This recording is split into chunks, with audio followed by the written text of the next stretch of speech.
It's been recorded as the third largest coal ash spill in U.S. history. On February 2nd, a pipe beneath a coal ash storage pit ruptured, causing up to 82,000 tons of coal ash and 27 million gallons of contaminated water to drain into North Carolina's Dan River. A week later, the owner of the retired coal power plant, Duke Energy, says they stopped the leak. But there are still many unanswered questions, not least of which is why did state regulators and Duke Energy wait 24 hours before going public with the leak? Also, how does this affect the wildlife and drinking water supply for communities in North Carolina and neighboring Virginia? And just why did this happen in the first place? With us to discuss these questions is Pete Harrison. Pete is the staff attorney for the environmental organization Waterkeeper Alliance. They've been deeply involved with the crisis from the start. And it should also be noted that Waterkeepers Alliance initiated an enforcement actions for illegal coal ash water pollution at 2 Duke Energy coal plants in North Carolina last year. Thanks for joining us, Pete. Thanks for having me. So, Pete, can you just bring us up to speed about what's happening right now? Is the drinking water even potable at this point? All reports from the beginning of the spill from the water utilities downstream are that the product coming out of their treatment plants and into people's faucets is safe.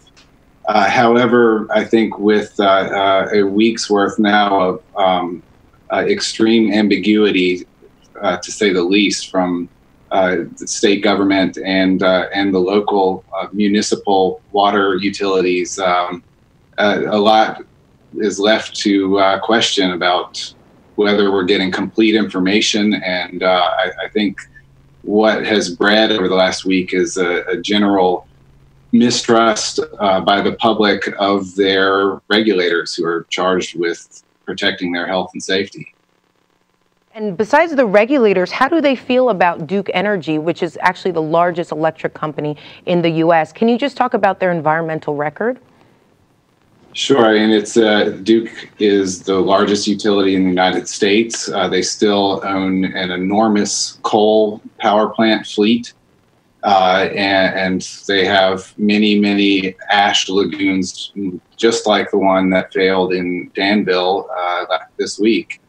And as far as North Carolina goes, Duke has 14 coal-fired power plants. And Waterkeeper Alliance and our partners in North Carolina have initiated enforcement actions because these plants are leaking.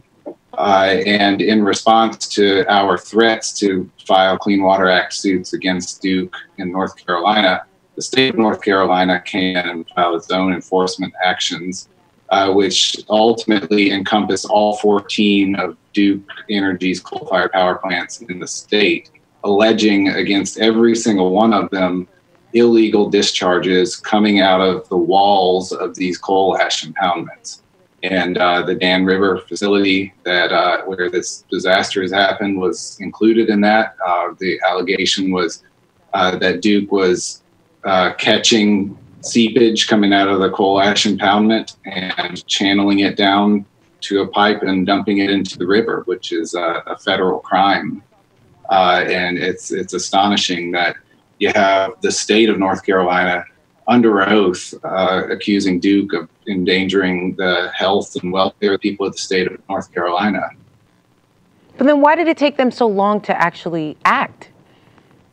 It was only under the threat of a citizen enforcement suit. If the government, if the state government, who Duke has a significant amount of influence over, sues the utility, it's a little better than having citizens suing the utility and having to go through court and deal with that. And as we've seen with some of the plants, and I think we can expect the same with the rest of them, is that the state will, after filing a lawsuit, then quickly attempt to settle the matter with the utility on very favorable terms for Duke.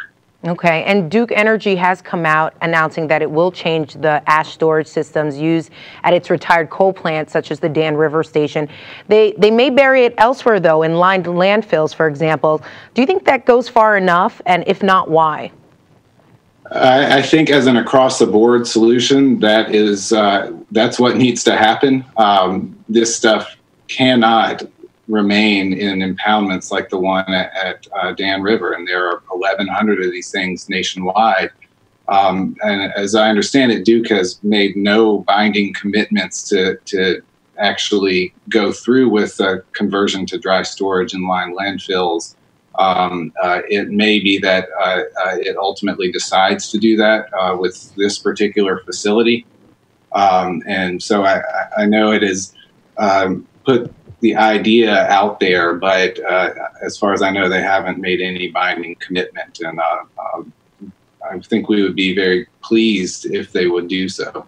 So, Pete, let's take a step back, and I want to talk about how this was even discovered, this spill, this leak, because there was actually a Duke Energy security guard that saw that there was low levels of water in the pond.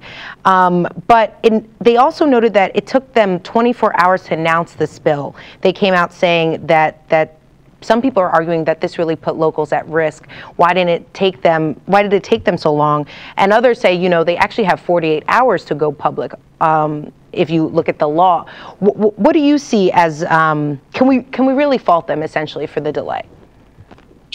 I think we absolutely can fault them, and they notified state regulatory officials within a few hours of allegedly discovering the spill, which was Sunday evening. And then I think that implies the state in the same problem of because the state also waited for nearly 24 hours. It was, I think, 22 and a half hours before issuing a press release, basically simultaneously with Duke's press release, as well as Danville Utilities press release. All three of those entities waited until Monday evening, and then within an hour, all made the announcement. Okay, so for you, they certainly should have come out a lot sooner, a lot earlier. I think the obvious danger in that situation that that the state and the utility must have been aware of was that coal ash is a highly toxic substance. In fact, it is it's responsible for coal-fired power plants are responsible for more toxic water pollution in the United States than the next 9 most polluting industries combined. So it's a significant problem. It's one that regulators are very familiar with, and the dangers with a situation like this are very obvious. And the dangers seem to be coming more and more into the news as well. We have that recent chemical spill that happened in West Virginia, which was also actually coal-related. And it seems like these toxic spills contaminating waterways is becoming this constant. For you, do you see this right now? What are your thoughts on this issue? What needs to actually change to prevent these sort of disasters from happening?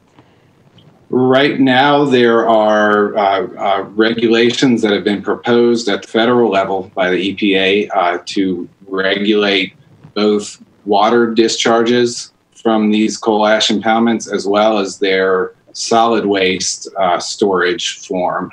Both of those have been hung up in a vicious political snag in the Environmental Protection Agency, as well as the White House's regulatory review agencies, the Office of Management and Budget and OIRA. And those regulations need to become final, and they need to be strong enough to ensure that this material is contained responsibly and safely, and that all of those Americans who are at risk right now from those 1,100 coal ash disposal impoundments are safe, because they are all just accidents waiting to happen, like Danville, like Kingston, Tennessee.